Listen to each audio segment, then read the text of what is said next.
As I reflect on this class this semester, I've realized that in all my 21 years, the most Black literature I've ever read has come from this class. All my life, I've gone to schools that have had fewer than 10% students of color.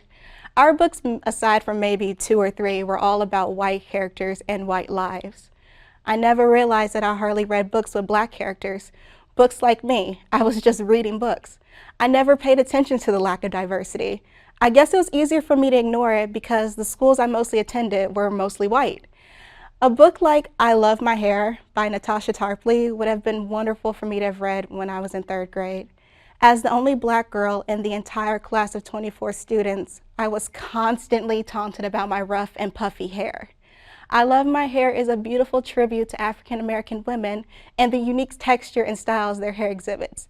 I would have been prouder about my hair. A book like Copper Sun by Sharon Draper is a beautifully written account of historical fiction about slavery. It taught me things that my school's history classes failed to teach me.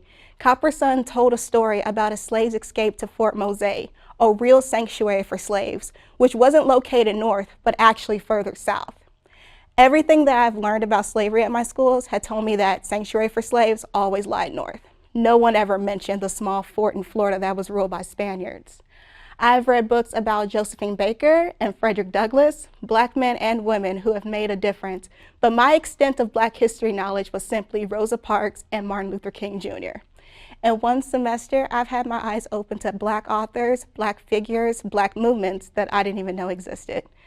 I never knew there were so many books with African American characters in it. And now, after I've participated in this class, I have had my eyes open so wide, they will never close.